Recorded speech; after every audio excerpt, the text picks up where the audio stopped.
So I told my surgeon and the plastic surgeon that I'd consulted with that I will keep coming back to you until you remove this for me because it's just what I want. And so intertwined in all of this, my message to people would be like self-advocacy is so very important. If I hadn't advocated for myself throughout this, I don't know where I would be.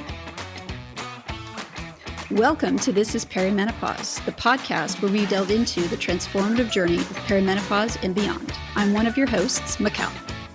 And I'm your other host, Michelle. And together, along with about 1 billion other people on this planet, we're embarking on this milestone of life. We personally struggled for years with perimenopause symptoms, and it took us a while to figure out what was happening. Even now, there are some days that are still a struggle. We know firsthand how confusing, overwhelming, and downright scary this phase of life can be. So we're on a mission to help others be better informed than we were when we started our journeys. Our podcast is a blend of health, education, mindset, and personal growth. We're sharing real-life stories and expert advice to help you navigate this journey and advocate for your best health. Because this stage in our life is an incredible opportunity. We used to think menopause signaled an end, but really, it's just the beginning.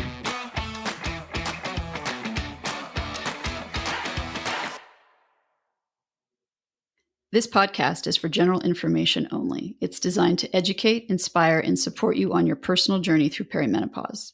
The information and opinions on this podcast are not intended to be a substitution for primary care, diagnosis, or treatment. The information on this podcast does not replace professional healthcare advice. The use of the information discussed is at the sole discretion of the listener. If you are suffering from symptoms or have questions, please consult a qualified healthcare practitioner. Hi, Kate. Welcome. Hi. Thank you for having me. We're so excited to have you. I'm Mikkel. Michelle. Hi. Before we get to your story, maybe we'll just talk a little bit about how you're here. So Ellen Winters Robinson introduced us. Yes. We know her through the Accelerator Center. She's one of our mentors for This is Perimenopause. Maybe you could tell us about how you know or met Ellen. So I've never met Ellen in real life, but I hope to at some point. So there is a breast cancer support network on Facebook for women and specifically for women in Ontario. And then I think the offshoot of that is a Waterloo region page. So that's how I connected with Ellen. Okay, fantastic. Well, we're so glad you did. She's a force. I suspect we're going to discover the same about you. Thank you. You're going to dazzle. I think it's going to be a really incredible interview. So thank you again. So jumping in, we're going to start with the really basics. If you could tell us a little bit about your story. So in the summer of 2020, I started to feel like something was maybe wrong. And one of my breasts felt a little lumpier than normal. And I asked my doctor to be seen if I could have a mammogram. And she said, "I'm sure it's nothing. You're too young." And I said, "Well, yes, but can I please have a mammogram?" So thankfully, I have a really good relationship with my family doctor, and she did request a mammogram. So I went to True North Imaging and had my first ever mammogram and ultrasound on both of my breasts. And how old were you? I was 42. And it came back that I had very cystic, complicated breasts, but there was a fibroadenoma, which is a benign cyst, and follow-up in 6 months. And I just said to my doctor, I really do feel like something is wrong. Can I get a second opinion? And so she referred me to our local breast clinic at Freeport.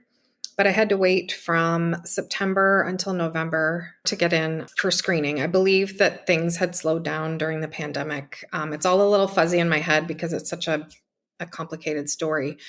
Anyway, I went for a mammogram there, and they only checked my right side because that was the side that had the fibroadenoma. So that was November 16th, 2020. And I got a call from my doctor when I was in a home visit for my job at 10 in the morning. And I knew then that something was wrong because my doctor doesn't work Tuesdays. And she also doesn't call me on her days off. So I had to wait until the end of the day to hear back from her. And she told me that it looked like I had cancer and that I needed a biopsy, but she'd get back to me. So I waited from November 17th until December the 2nd to have a biopsy on my right breast. And then I waited until December the 10th to learn that I had invasive ductal carcinoma, and would require either a lumpectomy or a mastectomy. So there was Christmas in there. And as I said, it was the height of the pandemic. So things were pretty complicated. I went to these appointments by myself. I received my cancer diagnosis over the phone. I had to have further screening because I had extremely dense breast tissue, which I didn't know that breast tissue can impact your risk of having a cancer diagnosis and also make it more difficult to see cancer on imaging.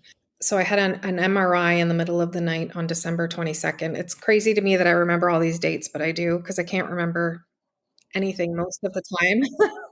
And it showed that I had another area that they couldn't tell what it was. So my original tumor was just shot, like it was around 1 centimeter. But then they found this area that was 7 centimeters by 2 centimeters by 1 centimeter. And they weren't sure if it was a tumor or if it was this other thing called DCIS, which is a precursor to invasive cancer. So it was decided that I would have a mastectomy. So I had my first mastectomy January 18th, 2021. I was dropped off at the hospital at 6:30 in the morning. I had my breast amputated and I was picked up again that evening at 6:30. And again, that was alone, and the nurses were great, but I don't think that they're a great substitute for someone that you rely on and care about to be with you during those kind of major life events. So then I had to wait for some genomic testing, and genomic testing is really cool. It's personalized medicine for people with cancer. They take some of your tumor, they send it off to California, and then you learn whether or not you would benefit from chemotherapy. And so with that tumor, it was determined that the risks did not outweigh the benefits. And I started on hormone therapy, which is for women who've been diagnosed with hormone positive breast cancer, which is my type, which is something I know way more about breast cancer than I ever wanted to, but there are a number of different types of treatment for breast cancers based on your subtype. So my type was hormone positive. So in order to prevent my risk or to keep my risk of recurrence low, I needed to shut down estrogen in my body. And estrogen, as it turns out, is really helpful for people with that hormone until it tries to kill you. I started taking something called tamoxifen, and I also was on an ovarian suppression drug called Zoladex, which I had to receive at the hospital by injection every 28 days. So between those two things, I was slammed right into menopause pretty harshly. It was a really hard adjustment. It took me, I would say, a good 3 months to adjust to those medications. And I had a lot of side effects. And it was difficult because I could never determine what was from what. I do have a question about, were you told about what was going to happen because of these medications? Yeah. So when you receive a cancer diagnosis, you get a ton of paperwork and pamphlets about side effects and the different medications that you're going to be on. So I was told, but I think that there should be some different information for younger women who maybe haven't started perimenopause or menopause, because I do think it's different. I'd previously had a hysterectomy and one of my ovaries removed, but I still had one left, and it was clearly pumping out a lot of estrogen. So I'd experienced some symptoms when I had my hysterectomy, but they quickly resolved themselves once my ovary made itself a new blood supply. So I just think some of the pamphlets that we get, they could maybe cater them more to young women who are about to enter, like to be slammed into menopause and not gradually go into menopause like other people do when they're encountering that stage of life. Can I ask you what kind of symptoms did you experience? Right away, I got hot flashes, night sweats. My sleep was disrupted. My mood was horrid. I didn't even like myself, and I could feel I could hear things coming out of my mouth, and I'm like, wow, you're being such a bitch, but I couldn't stop it. Yeah. The story of my life. Sounds familiar. Those are the ones that were the most pronounced and the most awful for me to deal with. Because of those symptoms, were there any options for you to try to alleviate those, or was it because of your diagnosis and your health situation? Was it just you've just got to muscle through this? There are some options, but they're quite limited for people who have estrogen positive breast cancer because the things that would help often are contraindicated. So you can't have hormone replacement therapy because that would feed your cancer and that would be too much of a risk. Though I do know other women who are able to have the estriadol, I can't remember if it's a ring, but inserted into their vagina. It just depends on who your oncologist is and how they are willing to treat you. My oncologist does not feel that the benefits of that outweigh the risks, so that's not an option for me. But I do know other people find relief that way. There's some thinking that if it's just absorbed vaginally, it doesn't go through your whole system. But I'm hoping there'll be some more research done and maybe there'll be more options available. But because of the nature of my cancer, a lot of the ways to get relief are just not available to me. So I can use like Replens or vaginal moisturizer every few days to help with vaginal dryness. And I sort of rebel against that because I don't think I should. I don't know if they're swearing on your podcast. You bet. Let it rip. I don't fucking think I should have to do that at my age. And so I do rebel against some of the things that would help me just because I'm like, fuck this. I hate this. I don't want to do it. So in that way, I'm not really helping myself, but it gives me a little bit of ownership over it in a messed up way. I don't really know how to describe that. I take Effexor, which is an antidepressant. I take that for my mood. I would hate to see what an awful monster I would be without it. But it has the fringe benefit of also helping with hot flashes. So I don't get so many of the night sweats anymore, but I do still get many hot flashes throughout the day. But I'd also hate to see what I'd be like if I wasn't taking it. Did it take a bit to find the right antidepressant, or was that the first one and it worked well for you? That was the first one, and it has worked well. And I think it was prescribed because of the multi-benefits. Right. I mean, there's a therapeutic dose that is much lower than the one I'm on that's supposed to help with the hot flashes, but I'm on a pretty high dose because of my mood. I'd love to circle back, Kate, if we could, because I know you've been diagnosed with breast cancer twice. So if you could continue on your journey, that would be amazing. So I was thrust into menopause, and I had actually asked prior to my first surgery to have both of my breasts removed because I felt like it was the right thing for me. Something in my gut was like, I think I just felt like I could live better knowing that they were both gone and that my risk was fairly low after that. So I couldn't have that at January 2021 because at that point they were just doing life and limb surgeries, and that was considered prophylactic. So I told my surgeon and the plastic surgeon that I'd consulted with that I will keep coming back to you until you remove this for me because it's just what I want. And so intertwined in all of this, my message to people would be like self-advocacy is so very important. If I hadn't advocated for myself throughout this, I don't know where I would be. So anyway, I kept coming back to them, and I was able to have reconstruction surgery with a prophylactic mastectomy in July 2021. It had been canceled once in June because I believe we went into lockdown again, and so I had to wait another month. So I had this major surgery, and I went for my follow-up with the plastic surgeon about a week later, and I went with my mom. It was one of the few appointments that I was able to have somebody with me. And she came in and she said, well, it's a good thing we did this because it turns out you had cancer in your healthy breast as well. Oh my goodness. I started to cry. And I had just actually, it's funny, we were driving to this appointment and I was saying to my mom, like, can you even imagine if we get there and she says this? And I made a joke that it's just my luck because this is how luck is for me. I don't really have much luck, but anyway. So it turned out I had invasive ductal carcinoma in my left breast as well, approximately 1 centimeter. And then I also had DCIS and LCIS, so lobular carcinoma in situ. So it's before it turns into cancer, and ductal carcinoma in situ. So they were on their way to becoming different cancers as well. But thankfully, I advocated and was able to catch it early. And so because the government had already paid for genomic testing on my right side, when they received the referral from my oncologist, they denied the funding for a mamma print, which is another genomic testing typically done on older women who are postmenopausal. And it was complicated because I was in menopause, but I was still considered premenopausal woman because of my ovary.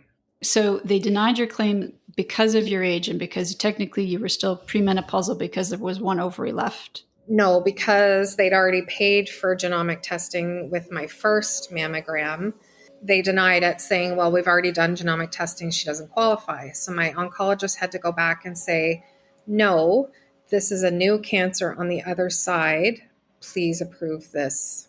So I had to wait. There was a lot of waiting because you send things, they get rejected, it comes back. She has to send it again, explaining, and it did go through. By the time they got to the point of sending a little slice of my tumor off to California, when it got to California, it was too small. So they had to send another slice. And so I waited from July until October to find out whether or not I would need chemotherapy. And as you can tell from my short curly hair, I did need chemo. And I started chemo in November 2021 and completed in January 2022. And so during that time, I had to go off of tamoxifen, which was the drug that was depriving my body of estrogen while I did chemotherapy.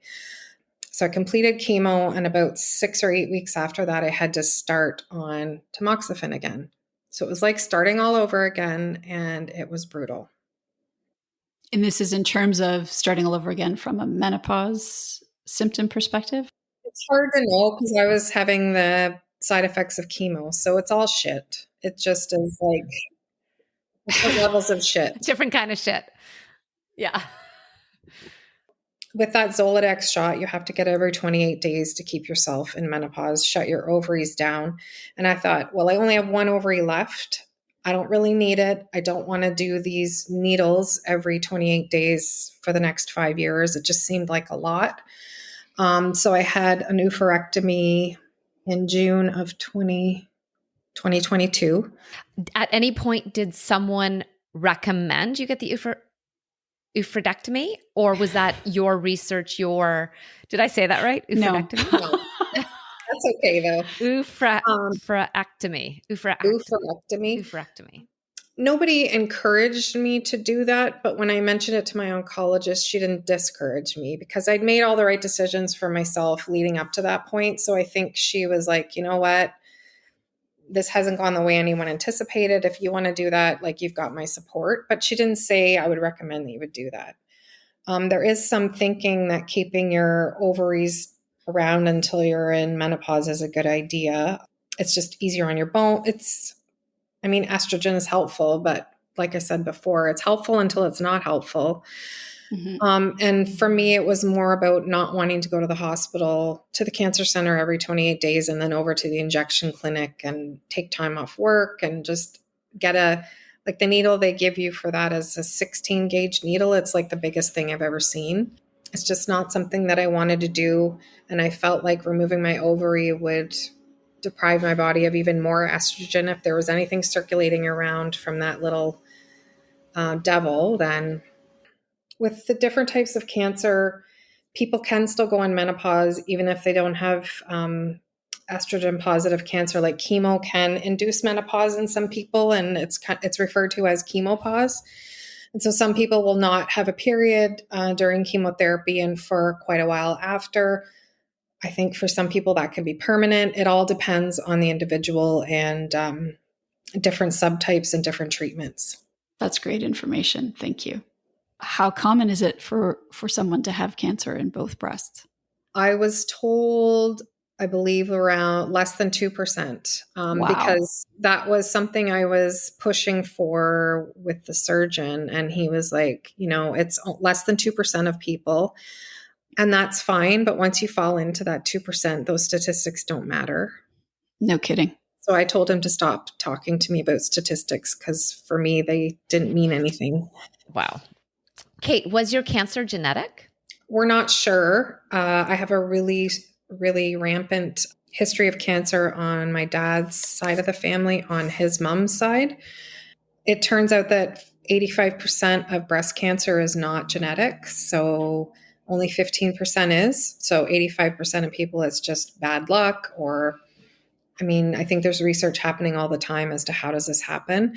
Because I think that people get a false sense of security if they don't have a family history, because then they think they're not going to get it. And so maybe they're not as vigilant about self checks or talking about mammograms with their doctor and so on and so forth. So because of my age, I did have genetic testing well after my mastectomy, and it turns out that I have 2 variants of unknown significance on the BRCA2 gene. So maybe in a few years when I check back with the genetics department, they'll have discovered that variant is significant, but right now it either is not at all significant or it is significant. We just don't know. So we don't have enough information.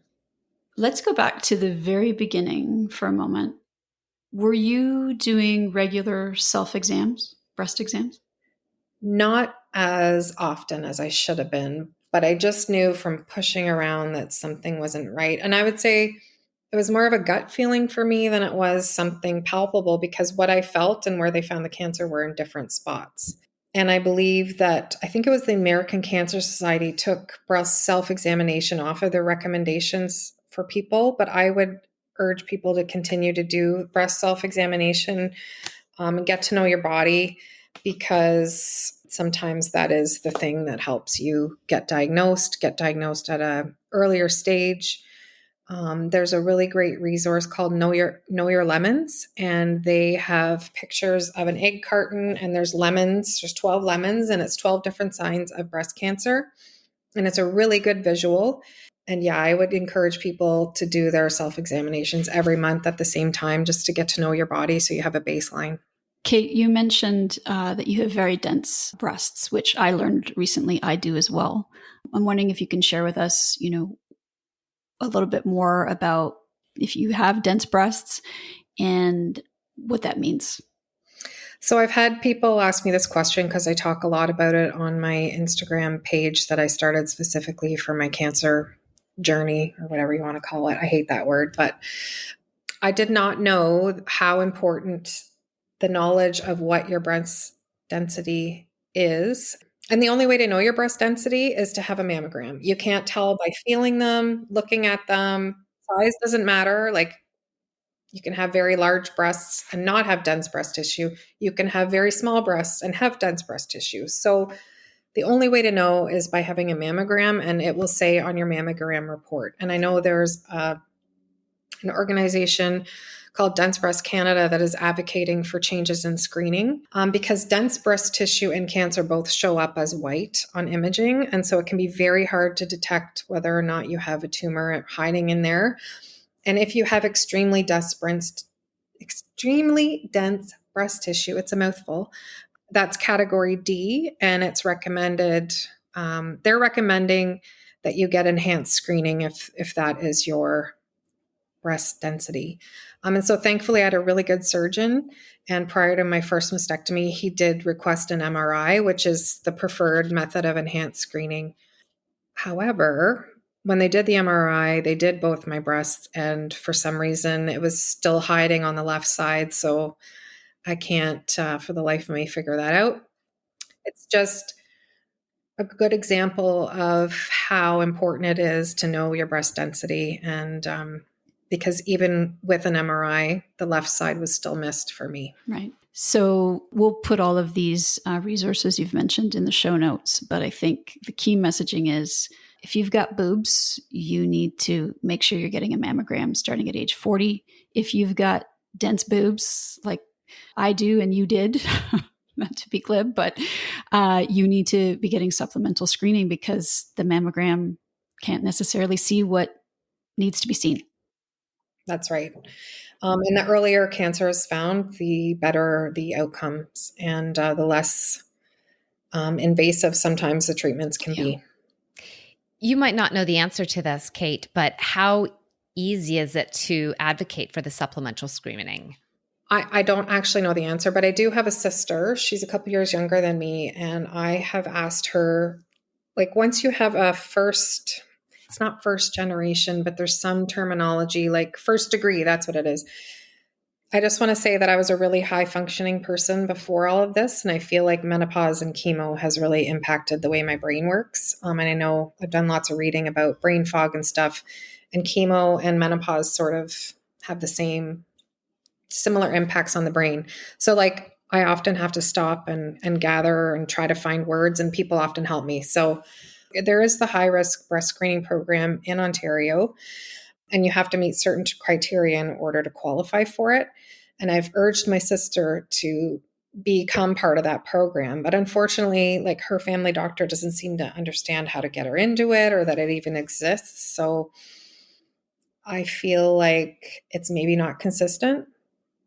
I'm not sure that that's a clear answer, but that's about as clear as it is. Yeah, I think the point being at 40, get a mammogram, however you have to. And if you have a family history, keep asking and advocating until someone agrees to give you the screening you need.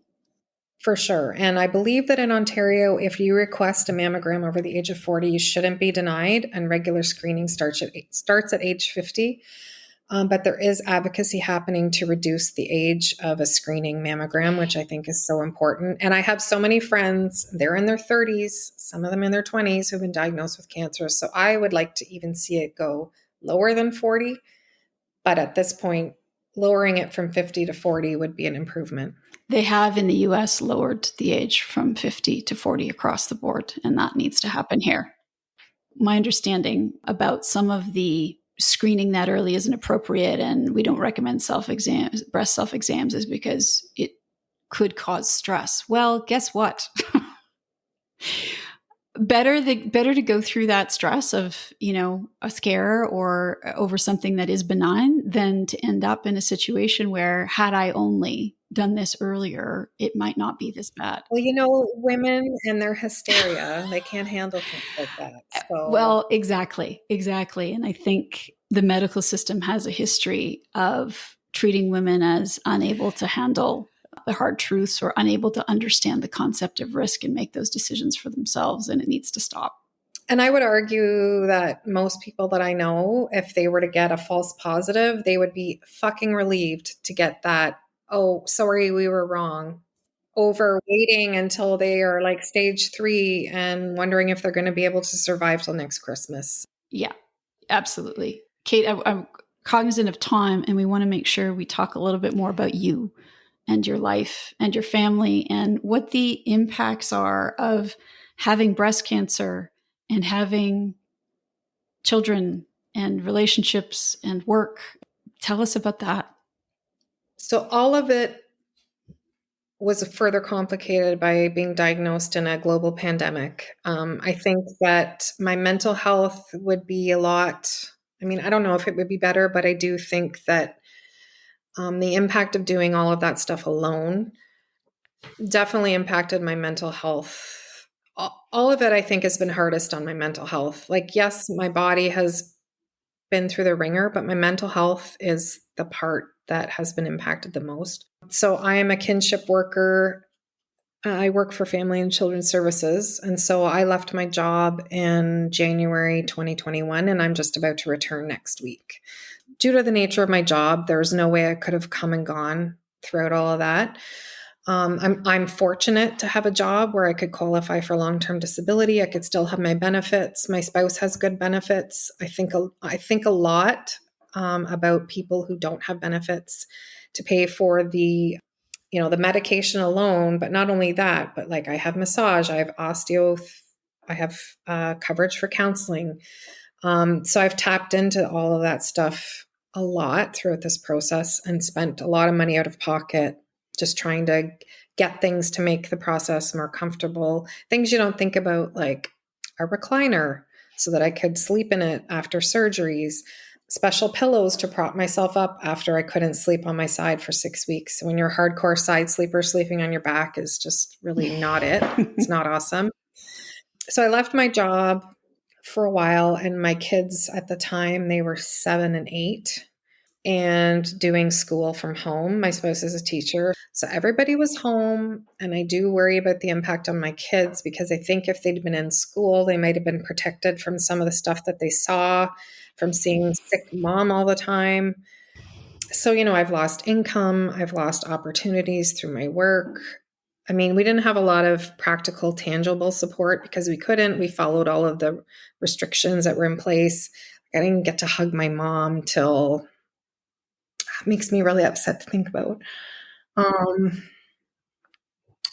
Like we didn't see our family for Christmas and I didn't get to hug my mom.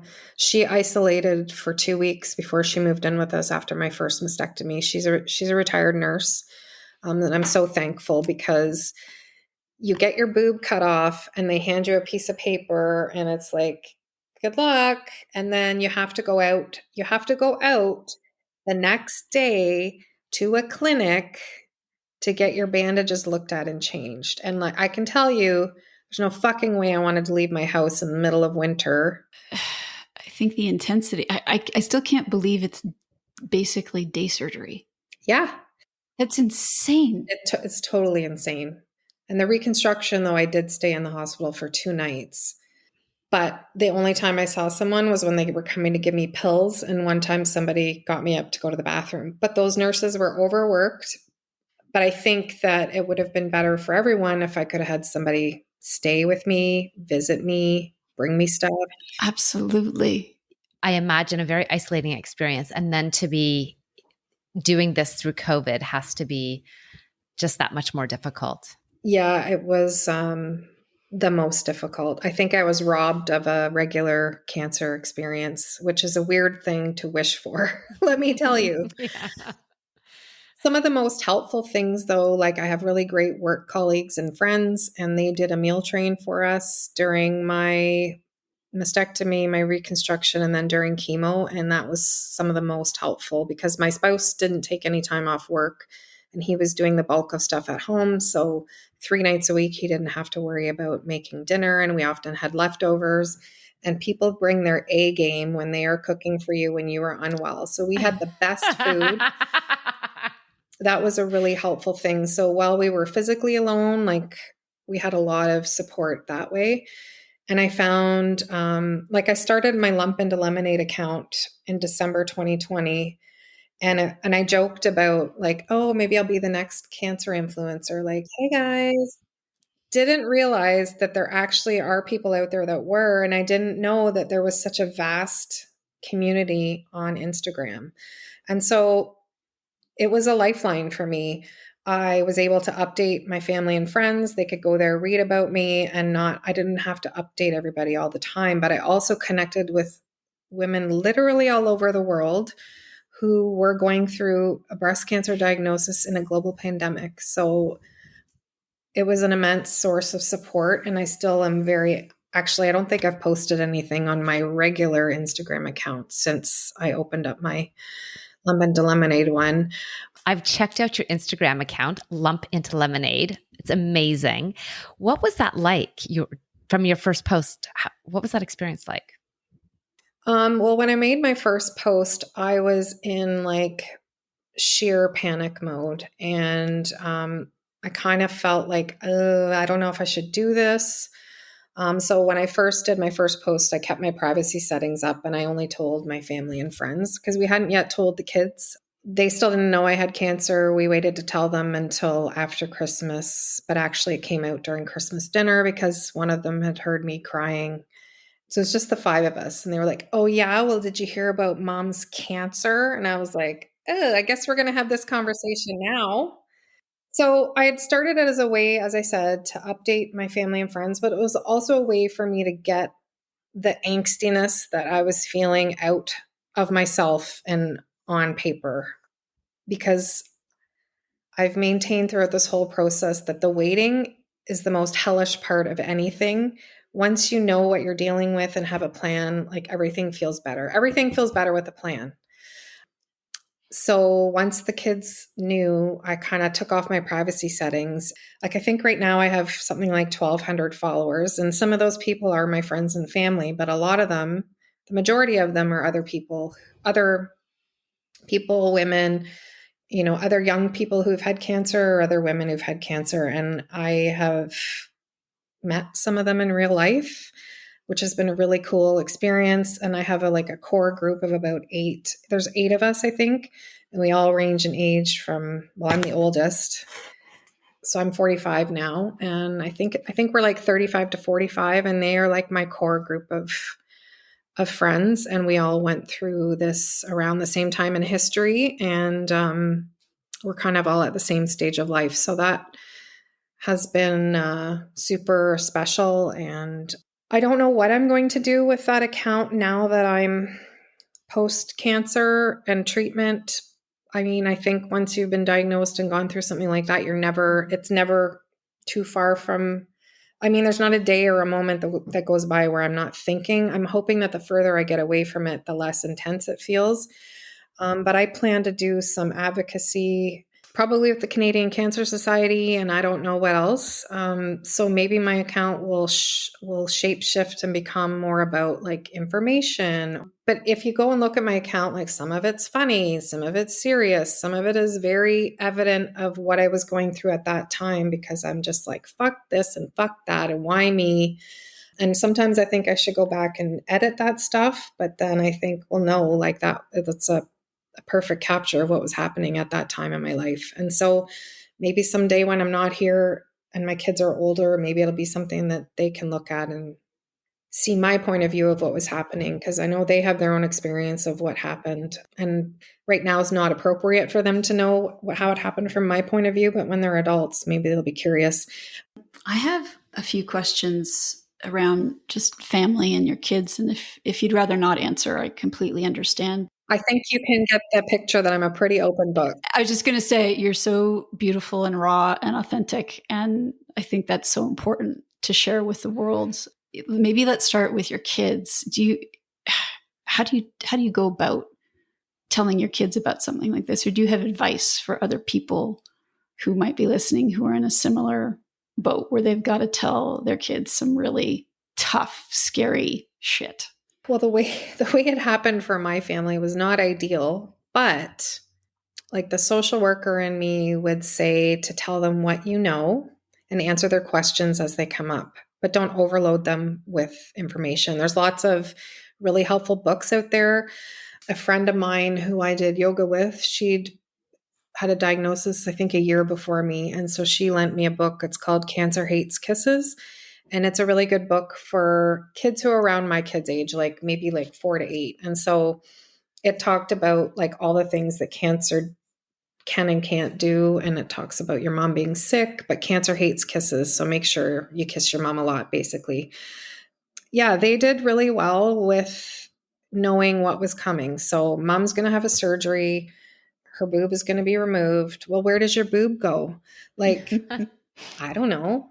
But we did wait until we had some information to tell them, because if we told them sooner, I think it would have been anxiety producing for them, because we had no answers for anything. So I don't think it's helpful to withhold information and be accused of lying to them.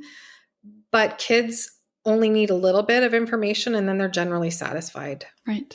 And I think I made the mistake of crying one time to my daughter. And then after that, she wouldn't talk to me about cancer because she was worried about making me cry. But she did talk to my mom. And so it was good for me to know that she had somebody that she would talk to.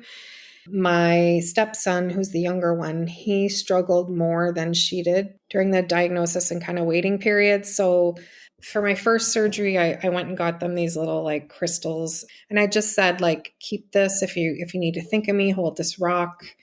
And I'm going to be okay. And I'll talk to you on Tuesday or something like that. So they only need the facts. They don't need all of the other stuff. That's great advice. What about if you're comfortable? I can't imagine how challenging something like this is, not just for you, but for your relationship and for your spouse. Do you have any advice, or was there something in particular that was helpful for you and for your spouse? I mean, we're still feeling the impacts of this. In some ways, this experience made us stronger as a couple. And in other ways, it's really hurt us as a couple. Like our sex life is basically in the shitter.